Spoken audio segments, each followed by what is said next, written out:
South Korea's former leader jailed for 23 years in martial law case. Seoul AP. South Korean court ruled Wednesday that he ill-fated imposition of martial law by the then President Yoon Suk-yeol constituted an act of rebellion, as it sentenced his prime minister to 23 years in prison for his involvement. Ex-Prime Minister Han Duck-soo became the first Yoon Suk-yeol administration official convicted of rebellion charges in relation to the martial law imposition in December 2024. The verdict is expected to set the stage for upcoming ruling involving Yoon Suk-yeol and his other associate, who also face rebellion charges.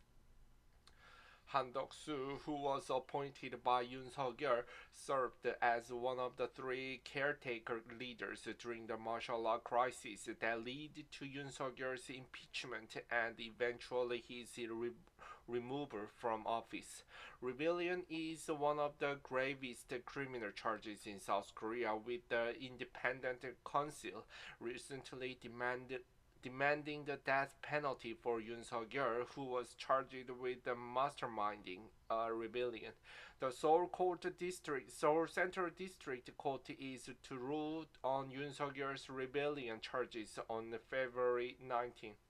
In the televised verdict, the Seoul court determined Yoon Suk-yeol's martial law decree amounted to the rebellion, viewing his dispatch of troops and police officers to the National Assembly and the election offices as a riot or the self-coup that was meant to undermine the constitutional order and was serious enough to disrupt stability in South Korea.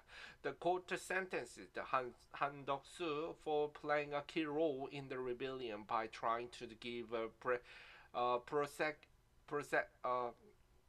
procedural legitimacy to the martial law decree by getting it passed through a cabinet council meeting.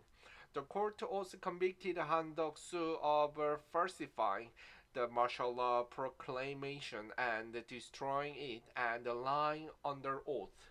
Han Duck-soo, 76, who could appeal the ruling, has steadfastly maintained that he had told Yoon Suk-yeol that he opposed his martial law plan.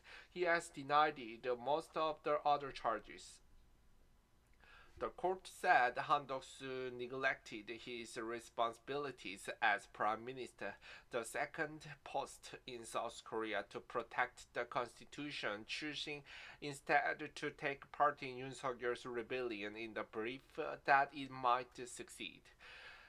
Because of the defendant action, the Republic of Korea could have returned to the dark past when the basic right of the people and the liberal democratic order were trampled upon, becoming trapped in the quagmire of the dictatorships for the extended period, Judge Lee Jin-kwan said.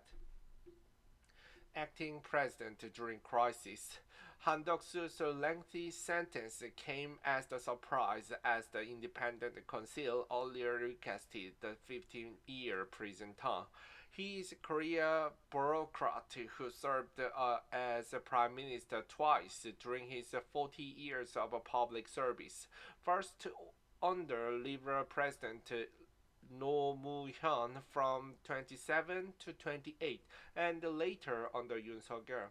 Han Duck-soo became acting president after Yoon Suk-yeol was impeached by the opposition-controlled National Assembly later in December 2024, but he was also quickly impeached following wrangling with opposition lawmakers over his refusal to fill a vacant seat at the Constitutional Court, which was deliberating whether to formally throw Yoon Suk-yeol out of office.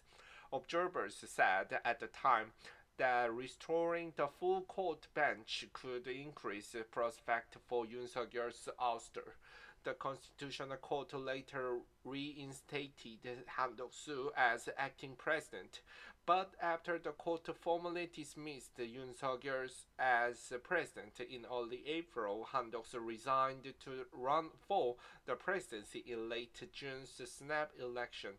He eventually withdrew from the race from failing to win the main Conservative Party's nomination. Lee Jae-myung, a former leader of the main liberal opposition Democratic Party, won the election. The short-lived martial law enforcement. Yoon Suk-yeol, who has already been in jail for months, faces 8 criminal trials, including his rebellion case over the martial law decree and other allegations. Last Friday, Yoon Suk-yeol received a 5-year prison term at the Seoul court for defying attempt to detain him, fabricating the martial law proclamation, and denying some cabinet members their right to deliberate on his martial law decree. Yoon Suk-yeol, a conservative, has steadfastly denied the charges of rebellion, saying he only aimed to draw public support of his fight against the Democratic Party, which obstructed his agenda.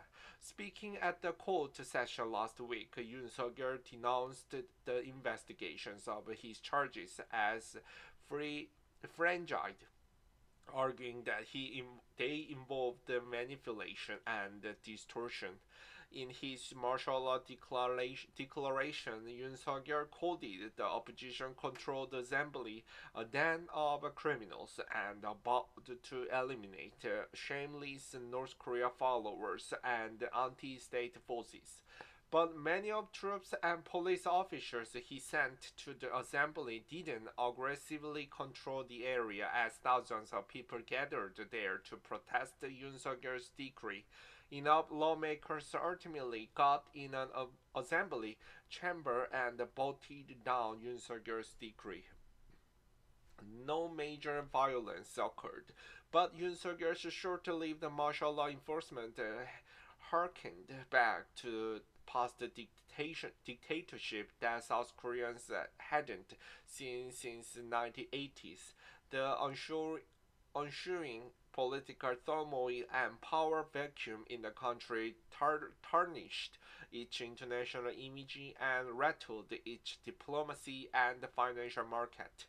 Beside Han Duck-soo, Yoon Suk-yeol's defense, safety, and justice ministers, spy and police chiefs, as well as some of his top military commanders, have been indicted in revolution and other charges related to the martial law imposition.